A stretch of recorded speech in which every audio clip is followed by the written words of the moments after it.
As the lights of the Eiffel Tower spilled into the office, Katerina spotted Marco's suit jacket draped over the visitor's sofa. It was the Italian handmade suit she had tailored for him just last week. Yet its cuffs carried an unfamiliar perfume, not the jasmine she always wore, but an overly sweet peach scent. She clutched the proof of her Paris car talk column, her fingertips still tingling with the warmth of fresh ink, when a muffled laugh drifted from the pantry. A woman's voice, sharp as broken glass, asked, "Are you really transferring all of Hans' investment into my company?" It was Emily, the girl Marcos had temporarily reassigned from the finance department to the column team just 3 days prior. Now she leaned in Marcos' arms, twirling his tie between her fingers. Marcos, meanwhile, waved a document in front of her. "Once the copyright transfer agreement takes effect, this column will be ours. You'll be editor-in-chief. I'll get 15% commission from Hans, and Katerina. She's only good enough to work for us." Katerina's fountain pen clattered to the desk. Ink splattered across the column proof's headline, blurring the word female in female automotive perspective into a black blot. Only then did she recall how Marcos had avoided her gaze that morning when he asked for the copyright registration documents, like a child caught stealing candy. She remembered, too, the sapphire silk scarf he claimed the dry cleaner had lost when she organized their closet last week. It was now wrapped around Emily's neck, its corner still bearing the initials MUK she'd embroidered for Marcos on his birthday the year before. Only the K had been unpicked, leaving a lonely M. The irony cut deeper. On the copyright transfer agreement in Emily's hand, her own name stared back from the signature line. The handwriting was a passable imitation, but the final stroke of the syllable na in Katerina had an extra hook, a habit Marcos could never shake when signing his own name. The coffee beside her typewriter had gone cold. Katerina stared at the brown dregs at the bottom of the cup, suddenly transported to that cafe in Montmartre 6 years earlier. Marcos had held her first automotive review, his blue eyes shining like the Mediterranean. "Darling, if we team up, we'll definitely make Paris car talk famous all over Europe. One day, the copyright, the trademark, they'll all have both our names. You're the soul of this column, and I'm your rock." Now she saw that so-called rock had been quietly digging out the foundations beneath her feet, right where she couldn't see. Katerina didn't storm into the pantry to confront them. She picked up her pen and blotted the ink from the proof, her fingers trembling uncontrollably. Just last week, Marcos had said, "I renewed the column's trademark, it still has both our names." But Emily's words had pricked her ears like needles. Once the copyright transfer agreement takes effect. How many documents had he tricked her into signing behind her back? She walked to the safe. The code was their wedding anniversary, 1012, a number she once thought the most romantic, but now felt bitterly ironic as she tapped it. The safe clicked open, revealing neatly stacked column contracts, financial statements, and the proposal she drafted 3 years earlier for Women's Driving Yu Enjoyment Guide. Back then, Marcos had ruffled her hair and laughed. "Darling, no one cares about women driving. Don't waste your time, focus on Paris car talk instead." But now, at the very bottom of the safe, she felt a document in a brown paper envelope, unlabeled. Tearing it open, her heart plummeted. It was a copy of the Paris car talk trademark registration. The applicant's name was listed as Marcos Fernandez alone, registered 2 years earlier exactly during the 3 days she'd been bedridden with the flu. She suddenly remembered. Those 3 days, Marcos had sat by her bed every day, feeding her medicine, reading her column comments, and saying, "I brought back the trademark renewal papers for you to sign. Just lie still and make your mark." She'd been delirious with fever, only recalling him pressing a pen into her hand to scribble on a sheet of paper. It hadn't been a renewal at all, it had been a trademark transfer agreement. "Darling, still working?" Marcos' voice suddenly sounded at the door. He held a fresh cup of coffee, his smile as gentle as it had always been. "Emily said you looked unwell earlier. Are you overworking yourself?" Katerina quickly stuffed the trademark copy back into the envelope, tucking it under the Women's Driving Yu Enjoyment Guide proposal. When she shut the safe, her knuckles whitened from the force. She turned, taking the coffee cup. Her fingertips brushed his hand, but unlike before, she didn't linger. The peach perfume still clung to his cuffs, the same scent as the scarf around Emily's neck. The German client hated Hans' copy. "We need to rewrite it," she said, deliberately mentioning Hans to gauge his reaction. Marcos hesitated for a split second, then smiled again. "Let Emily help you. She just transferred here, good for her to learn the column's content." "Oh, and did you find the copyright registration documents?" "Legal called earlier, saying they need to verify the details." "Not yet, might be at home." Katerina took a sip of coffee. The scalding liquid burned down her throat, but it couldn't warm the chill in her chest. I'll look for it tonight. Why don't you take Emily to that Italian restaurant she's been wanting to try? Marco's eyes lit up, then quickly masked it. I should stay and work overtime with you. The client's needs come first. No need. Katerina set down the cup and picked up the proof. I can handle it alone. Go rest early, you've got that investment meeting with Hans tomorrow. She emphasized investment, and Marco's smile faltered before he nodded. I'll head back then. Call me if anything comes up.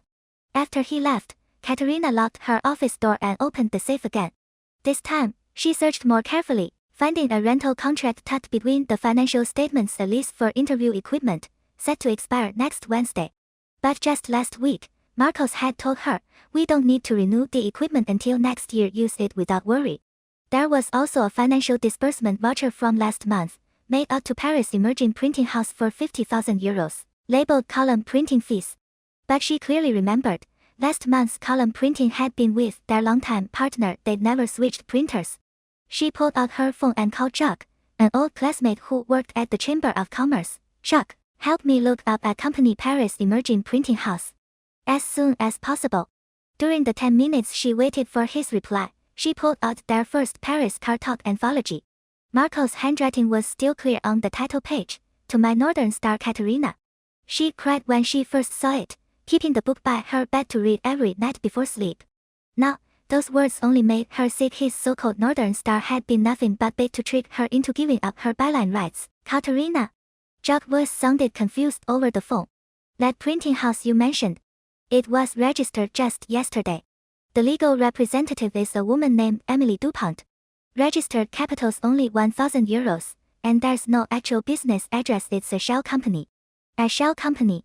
Katerina's knuckles whitened around her phone. Marcos had registered a shell company under Emily's name, then siphoned money out through fake printing fees. By the time she found out, he probably already emptied Paris Car Talk's copyright, trademark, and the company's funds. She suddenly thought of the car compass Marcos had given her for their 3rd anniversary, just like a compass always points north. I'll never betray you. She kept it in her car, glancing at it every time she drove. Now, it felt like a joke. His compass had never pointed to her. Rain began to fall outside, tapping against the window with a dull rhythm. Katerina hung up and walked to the window, watching Marcos' sports car pull out of the parking lot. In the passenger seat, Emily laughed as she adjusted his tie, her sapphire scarf glowing eerily in the rainy night. She turned back to her desk, opening her laptop to pull up the Women's Driving You Enjoyment Guide proposal. 3 years ago, Marcos had said, no one cares about women driving. Now she was going to prove him wrong. Not only did people care, but this column would be even more successful than Paris Car Talk. The printer hummed, spitting out the proposal's first page. Beneath the pink steering wheel logo, a line read, the steering wheel is always in your own hands. Katerina ran her finger over those words and smiled. Marcos had thought he could steal everything from her, but he'd forgotten, she was the one who knew how to tell stories. This time, she'd tell one about fighting back. The next morning, Katerina arrived at the office 2 hours early. She just tucked the Women's Driving You Enjoyment Guide proposal into her briefcase when her secretary Lucy poked her head in. Madam, Hans' assistant called. They want a meeting at 10 a.m. to discuss increasing the column's car review ratio. Hans wants it raised to 60%. Tell Hans we're keeping our current style, the review ratio stays. Katerina tore open a sugar packet and dropped it into her coffee. The crisp sound made Lucy flinch. But, Mr. Marcos already agreed to it yesterday. He said you'd sign off on it in the meeting today. Lucy's voice grew quieter, her eyes filled with worry. Katerina's hand froze around her coffee spoon, then she sneered. He agreed, let him sign it. Bring me the financial reports from the last 3 months. Now. Lucy hurried off, returning quickly with a stack of reports. Katerina flipped through them, spotting another suspicious expense in February, 30,000 euros to Berlin Automotive Consulting, labeled column consulting fees. But she'd never heard of the company, let alone met any consultant. She pulled out her phone and called Sophie, a college classmate now working as a journalist in Berlin with a wide network. Sophie, help me look up a company, Berlin Automotive Consulting. And while you're at it, confirm the copyright status of Paris Car Talk in Germany. The more details, the better. Why the sudden interest? Sophie's voice sounded confused. Didn't you and Marcos say you were expanding the column into Germany? Something's come up. Katerina lowered her voice. I'll explain once I have more info. Please hurry.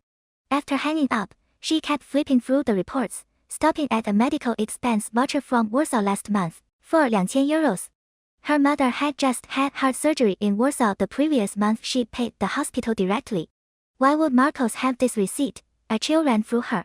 She dialed her mother's number immediately. It rang several times before her cousin answered. Katerina, your mom just fell asleep.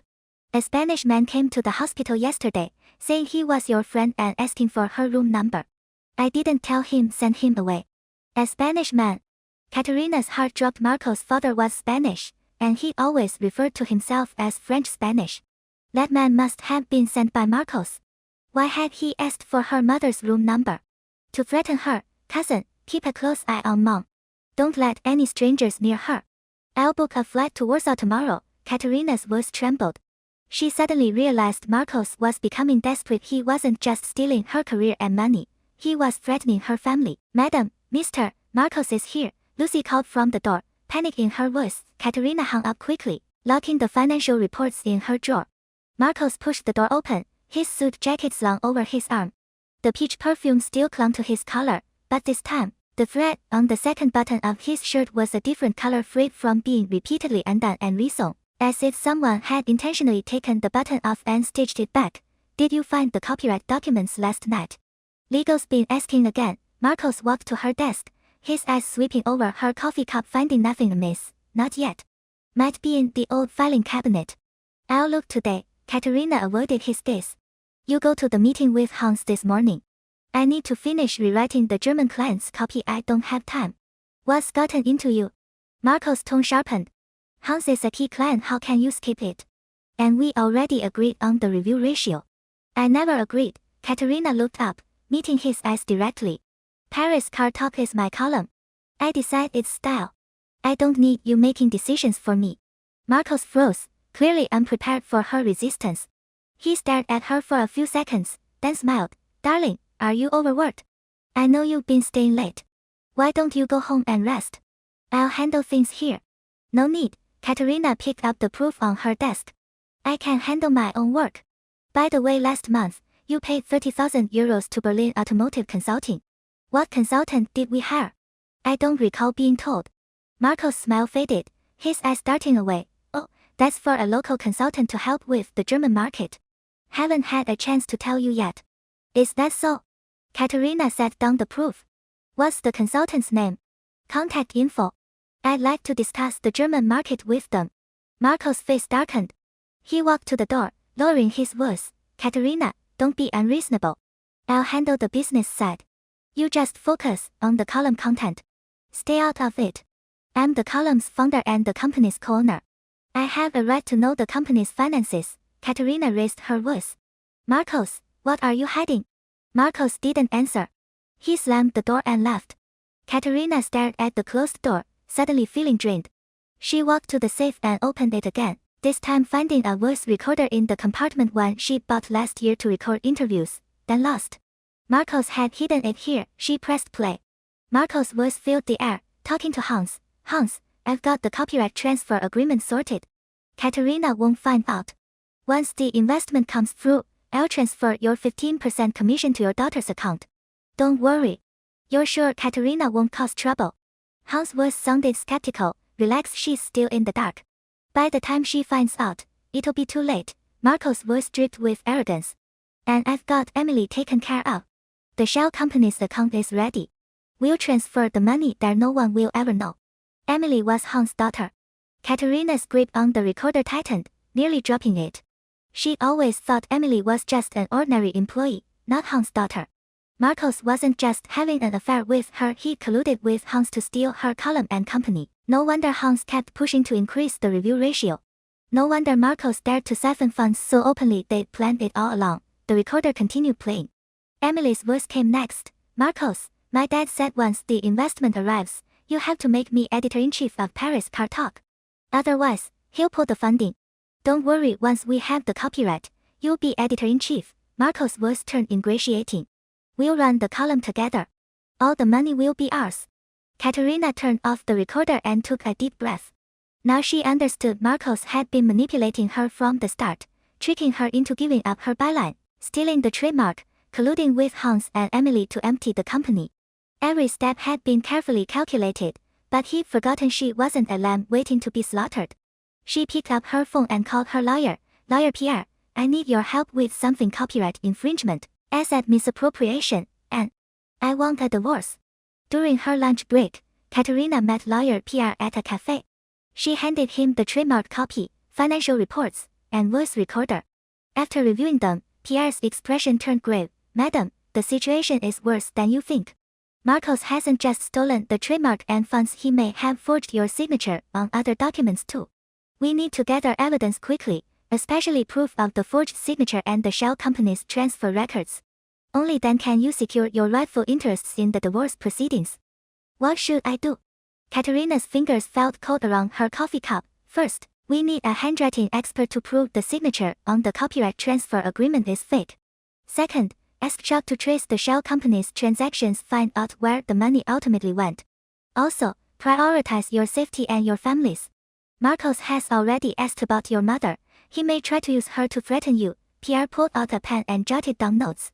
And that voice recorder of yours is crucial. It proves Marcos colluded with Hans and Emily. We can use it to force Hans to withdraw his investment. Katerina nodded. She was about to speak when she saw Marcos outside the window, leaning down to talk to Emily. Emily's ears were flashed, and she held a file folder, the one the Chamber of Commerce had delivered yesterday, containing the registration papers for Paris' emerging printing house. Lawyer Pierre, I have another idea, Katerina said suddenly. I want to launch a new column, Women's Driving Yu Enjoyment Guide. I'll release it right before the divorce hearing. I want everyone to see that Marcos only stole a name, not my talent. Pierre paused, then smiled. That's an excellent plan. It won't just prove your ability, it'll also give you the upper hand in public opinion. I support you. As she left the cafe, Katerina deliberately walked past Marcos' sports car. Through the window, she saw the sapphire scarf on the passenger seat, and beneath it, a plane ticket to Warsaw dated for tomorrow. He really was going to Warsaw, to find her mother. She texted her cousin immediately. Don't let anyone into Mom's room tomorrow, especially a Spanish man. That's Marcos, and he's dangerous. I've booked the earliest flight. I'll be in Warsaw by noon. Back at the office, Katerina began organizing the Women's Driving Yu Enjoyment Guide proposal. Lucy knocked and entered, holding an envelope. Madam, Mr. Marcos asked me to give you this. He said legal needs it signed right away. Katerina took the envelope and opened it. Inside was a company equity transfer agreement, stating, Katerina Kovac voluntarily transfers 50% of her company shares to Marcos Fernandez. A signature line was blank, and a pen was tucked inside. She sneered, tucking the agreement into her drawer. Another of Marcos' tricks, trying to trick her into signing away her company shares. She picked up the pen and scribbled a line in the margin. Marcos, the game is over. That evening, the conference room erupted in arguments. Hans sat at the head of the table, his face stormy. Katerina, will you agree to increase the review ratio or not? If not, we're terminating our partnership. Mr. Hans, Katerina rapped her knuckles on the table, silencing the room instantly. Paris Car Talk's success comes from its unique female perspective. Increasing the review ratio would destroy the column's core appeal. If you insist on changing it, then we have no choice but to end our cooperation. You. Hans stood abruptly, pointing at her. You forget Marcos already agreed. Marcos' agreement doesn't equal mine. Katerina opened her notebook. Furthermore, the minutes from our last meeting show you agreed to maintain the current style. You signed them, shall I show you? Hans' face paled. He hadn't expected Katerina to keep the meeting minutes. Marcos sat nearby, his face ashen, but Katerina cut him off before he could speak. Since we disagree on the column's positioning, let's take a vote. Majority rules. The advertisers exchanged glances. The final vote was to maintain the current style. Hans stormed out, and Marcos stood, grabbing Katerina's wrist. What's wrong with you lately? Did you find out something? Katerina pulled her hand free, noticing the thread on his second shirt button had frayed again this time. She clearly saw a tiny voice recorder hidden behind it. He'd been recording her all along, trying to catch her off guard. I found out nothing. Katerina adjusted her cuff. I'm just doing my job, unlike some people who only know how to scheme behind others' backs. Marcos stared at her for a few seconds, then let go and left. Katerina watched his retreating back, suddenly recalling the words she'd overheard in the garage the night before. Polish women are too shrewd. The column should have been my idea. She picked up her phone and called Sophie. Sophie, what did you find out about Germany? I got the details. Sophie's voice sounded angry. Marcos transferred Paris Car Talk's German copyright to Hans' company last year. And he used your name to sign an exclusive license agreement. Hans' company can use the column's content in Germany however they want. No royalties to you. I see. Katerina's voice was calm. Sophie, I want you to do an interview with me about how women can protect their legal rights in the workplace. Let's schedule it for 3 p.m. tomorrow, in my office. No problem, Sophie said. I'll bring a photographer. We'll make sure it reaches as many people as possible. After hanging up, Katerina opened her drawer and took out a dusty notebook, filled with ideas for women's driving enjoyment guide, parking tips for new female drivers, safety features women should look for when buying a car, commuter cars for working women. This had been her passion 3 years earlier. Now, she was going to bring them to life. The printer hummed, spitting out promotional flyers for the new column. The pink steering wheel logo glowed brightly under the lights. As Katerina tucked the flyers into her briefcase, she spotted a cufflink in her drawer, a Venetian glass one she'd given Marcos for his birthday last year. He'd said he'd accidentally lost it. So he'd hidden it here. She picked up the cufflink, its cold surface reminding her of lawyer Pierre's words. If your spouse misappropriates assets, you might get nothing in the divorce. But now, she had the voice recorder, the financial reports, the trademark copy, and proof of Marcos' forged signatures. She wouldn't let him get away with it. The rain still fell outside. The Eiffel Tower's lights filtered through the raindrops, casting dappled shadows on her desk. Katerina picked up her phone and booked the earliest flight to Warsaw for tomorrow. She needed to protect her mother and take back everything that was hers. The next morning, Katerina had just arrived at the office when her cousin called. Katerina, that Spanish man's back with a woman. They say they're your friends and want to see mom. I didn't let them in, but they're making a scene in the lobby. Cousin, ignore them. I already called the police. They'll be there soon. I booked a noon flight to Warsaw. I'll go to the hospital as soon as I land. Katerina's voice was steady. Keep mom safe. Don't let them near her. After hanging up, she handed the Women's Driving Enjoyment Guide flyers to Lucy. Distribute these to all employees. And send a notice. We're holding a column launch event in the main conference room at 3 p.m. Invite all our media partners and advertisers. Lucy took the flyers, her eyes lighting up. Madam, this is the column you planned 3 years ago, right? Mr. Marcos said back then that he was wrong. Katerina cut her off. Now I'm going to prove to everyone this column will succeed. Lucy nodded and laughed. Katerina sat at her desk, opening her laptop to draft the interview script. She barely typed a few lines when there was a knock at the door. It was Emily. Madam, Mr. Marcos asked me to pick up the equity transfer agreement from yesterday. Legal says they need it urgently. Emily stood at the door, holding a folder, her eyes darting away. It's in the drawer. Help yourself. Katerina continued typing, not looking up. Emily walked to the desk, opened the drawer, and saw the equity transfer agreement and the cufflink beside it. She picked up the agreement, then said suddenly, Madam, I was forced. Marcos threatened me. He said if I didn't help him, he'd tell my dad I'd embezzled company funds. Katerina looked up at Emily. Your dad is Hans, isn't he? Emily froze, then nodded, tears spilling down her cheeks. My dad didn't know about me and Marcos.